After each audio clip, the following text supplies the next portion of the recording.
Hello there, everyone. Patricia here. And today we're going to be talking about why authenticity is so hard for leaders. I mean, it's hard for a lot of people, but particularly when you're in a leadership role, why being authentic can be so difficult, and some direction and guidance for how to make it less challenging and more attractive as for yourself as a leader. But before we jump into that, I want to remind you to please hit the thumbs up and the like button and subscribe to this channel as we get things pushed out and attract more people so we can continue to share on this revived channel. Okay, so here's the thing, there's been a lot going on over the last week or so for me in various aspects. And one of the things that I realize I have learned to lean into even more than I used to is being authentic. I just generally have not been that person to try like to fake stuff because I'm not a good faker. Because faking equates to lying to me, and I've always been a bad liar. I've always been a bad liar. So that never clicks. And so when I, down through my life and career, have felt like something was a little off or like I couldn't be fully myself, like it always seemed, there was something that was out of alignment, right? And so with that said, what helps is to know and to remember that those times when I felt free to speak my mind, to have honest conversations with people, that was always when I felt like at my best and most aligned. And so, in remembering that, I just learned over the years how to incorporate that into who I am on a daily basis.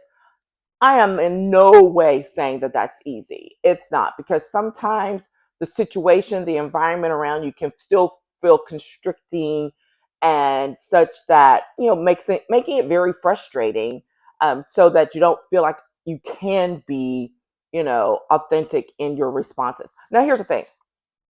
A lot of times people equate authenticity with just like letting it all hang out. That is not what I'm talking about here, right? Like there are boundaries to how you interact with people and situations, um, based on what's going on, right? Based on the experience, based on the timing. So this is not a let it all hang out and tell all your business all the time. That's not what I mean about being authentic. But it's definitely much more about being aligned with the truth. Yes, being aligned with the truth and how you express yourself um, on a daily basis in varying situations, such that it's aligned with the truth. And sometimes we don't really think about that, right? We're just going about, we're just doing it. And probably like when you're home or with your friends, you're just chilling and you're just going with the flow. It generally comes up as more of an issue in the work environment and or when you're in a situation that involves new people, right? Where you're not quite sure that you can be your authentic self. So you just kind of hedging and pulling back. Hedging and pulling back is not necessarily the same as like faking. Now if you start putting on a different persona with this new group of people, such that, by the time you're done and you go home, you're exhausted because you have to, fake and put on this whole different personality, then yeah, we got a problem. And in the workplace, it comes from literally biting your tongue a lot or feeling suppressed with what you can express when it comes to like ideas or suggestions or whatever it may be in the workplace, and not feeling heard, right? Right. Sometimes the byproduct of not being able to be your authentic self is also just not being heard, which again leads to what? That resentment, that those challenges that people feel, and then it gets unfortunately expressed in other ways down the road, And that's not good either, right? So, what do we mean by authenticity in those environments? I've spent some time talking about what it's not, but what it does mean is that you feel comfortable. I was about to say confident. You may not always feel confident. You may not always feel fully comfortable, but you feel like you have the ability to express your thoughts, give your ideas, challenge someone about what they're saying or what they're offering, sure, respectfully and all of that, but you feel that ability to do that in a way that's aligned with, who you are and how you present or how you want to present yourself, and it be received, right? I mean, that's one of those things you want it to be received. It doesn't have to be received like, oh, we love that, but it's again that element of respect in the receiving, even if someone doesn't agree. And that's one of those challenges when folks also don't feel like they can be authentic because they feel like, well, if it's not going to be received positively, then I shouldn't say it or I can't be. And guess what? Things are not just black or white. Like there's a lot of gray in how we interact with each other. And that means that everything's not going to be received positively. Everyone's not going to like everything that you say. That doesn't mean that the truth shouldn't be expressed and that you shouldn't be able to express yourself in a way that's genuine to you. Well, again, being mindful of the situation. Perfect example. I serve on a lot of boards. Everybody knows that. A lot of nonprofit boards, organizations, things like that. And a lot of times when I first go into situations, number one, I'm being very observant to figure out what the dynamics are, right? A lot of people do that. Some people don't, and they just dive right in. That's not necessarily always wise. But I'm definitely that person who's always been much more reserved up front because I'm watching, I'm waiting, I'm learning the dynamics of it, right? So it's not that I'm not being who I am, I'm learning. Like who I am is to observe and learn. So I'm definitely in alignment with who I am in those moments. And then once I feel more comfortable or that I have a good uh, take on the situation, then a lot of times I'll be, a little more expressive, express some more ideas, pop in here and there. And as I become more confident or comfortable with the scenario, then I'll, will definitely maybe give some more pushback. And some folks will take that as like, oh, I mean, you were so quiet before. I didn't know you had all those thoughts. Just because I was reserved does not mean I didn't have thoughts. It just meant I wasn't sharing them yet. And that's one of the things people make mistakes of. Now, here's the thing, and this is a them problem, not a you problem, because sometimes people take that as if you were being, quote, dishonest about how you were presenting yourself. And it's only because they have made an assumption about you, and when you continue and fully more develop in the environment and the relationship, then they may be offended by that because they weren't expecting all that from you. I wasn't expecting all that. I thought you were quiet and reserved. I was like, no, I was learning. I was observing. And now, okay, I get what's going on and I have things to say. Another way that I engage more authentically in spaces, especially those ones where you're not familiar with the people or the environment yet, is I am really, really good at having one-off conversations.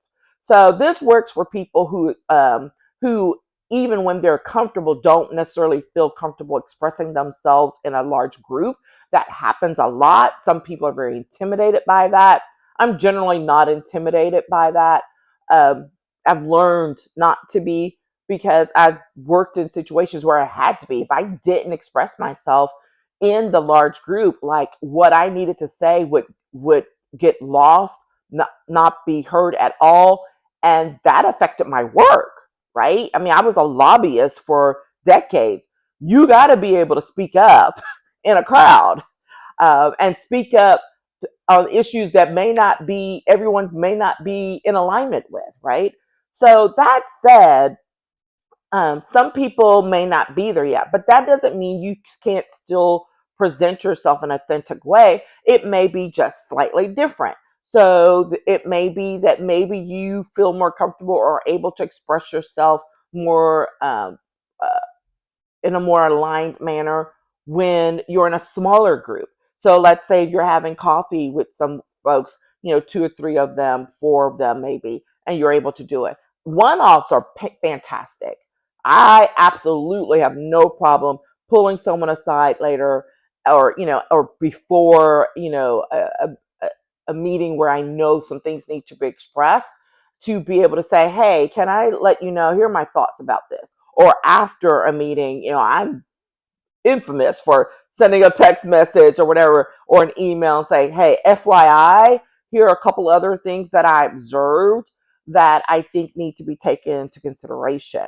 Now, it's all about how you present it, right? Because again, you can't be concerned necessarily how someone else might interpret that, because someone else will be like, oh, they're going behind our backs. Like, no, not when you're keeping things professional.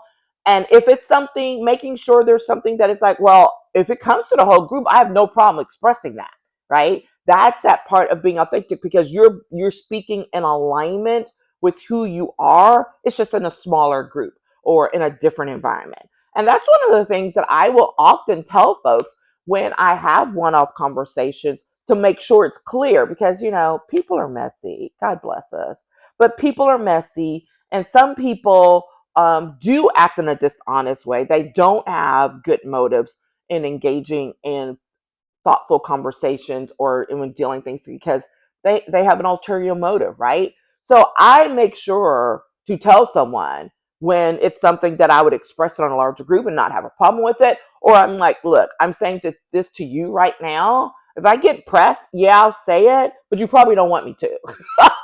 Because sometimes there's some sensitive conversations that need to be had, and that needs to have um, that there needs to be a pathway. There needs to be some smoothing over in preparation for that. That's what leaders do. It's not about being dishonest and being deceptive, but it's like laying the path for certain actions to take place. And sometimes you can't just go in like a bulldozer. You can't, right? It's not effective. It's not going to work. So sometimes you do have to lay. But again, behind the scenes, you can be like, hey, I'm going to, these are things I have concerns about or that I want to express. And just so you know, I don't have a problem expressing it in a larger group. I just don't feel like maybe it's time just yet for that. Or I want to lay the groundwork for this conversation for the future. Versus, hey, I'm going to express some things that are pretty insensitive, pretty sensitive, that I'm not sure that are ready to be expressed there. So I would prefer that we keep this between us. Now, if you hear that somewhere else later, then someone couldn't hold it, and not to confide or have more sensitive conversations with that person. Bottom line. I mean, you just nip that in the bud, right? And then deal with it. But leaders have to deal with those type of situations all the time. It's just the reality of the situation. That's how things go down. That's how it happens. Okay, fine. But also, as a leader, is knowing how to have the courage, right? So there's confidence, there's courage to speak up even when, right? To put something out there even when it's a challenge, or it's gotten messed up, something's got blown out of proportion.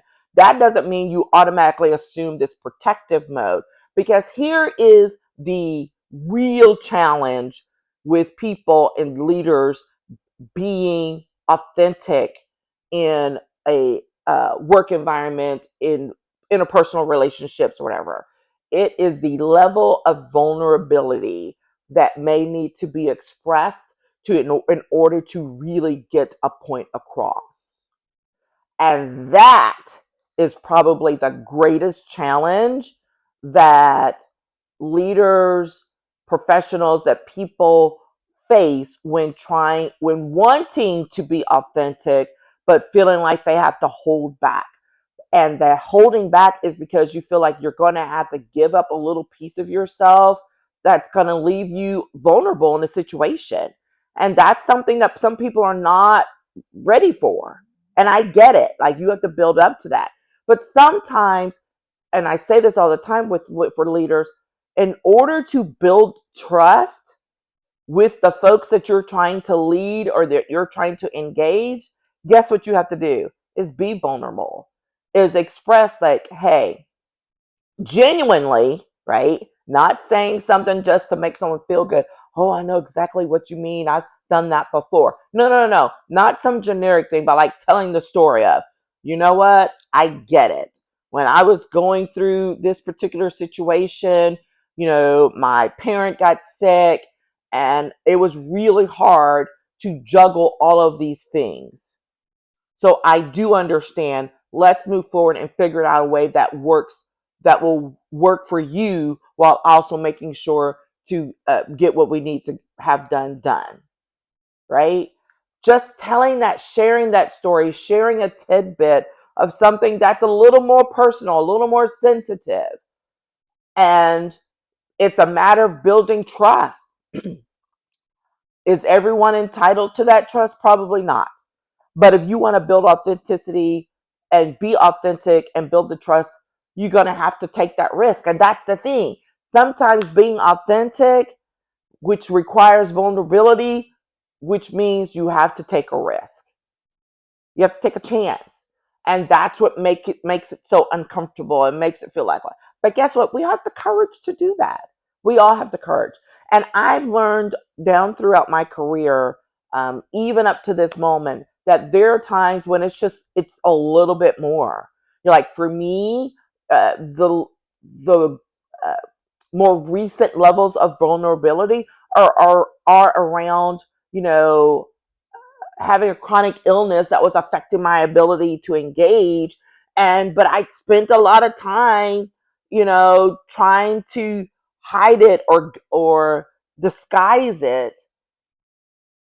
And it's like, you know what? That's not authentic. That's not me being authentic. Like, that's not being real, because that is a very real part of who I am as a human being and how I now have to engage in the world, right? Doesn't mean I'm not still very damn good at what I do. I am, right? It's just that sometimes I have to approach things differently, or I have to, change schedules at the last minute, right? And being able to be honest and upfront about, hey, here's some things, or we may need to make this adjustment. Guess what? It helps me to lean in to be a stronger leader, and in the process, probably teaching someone, even though that's not what I'm trying to do, but teaching someone that, hey, you can be authentic, you can be more vulnerable, you can build trust and still be able to move forward, to grow, to get the work done, to build the relationships that you need in order to move things forward and to do what needs to be done for whatever organization, whatever the project, the situation that you're doing, right? So I know it seems like a lot of different things, but here's the thing: being authentic as a leader in particular just boils down to uh, strengthening your confidence, expressing courage, and the willingness to be vulnerable so that you can build the trust that you need in order to lead folks to accomplish whatever it is you're trying to accomplish, whether it's in a work environment or some other professional environment, leading a board, leading a product line, a team, whatever it might be.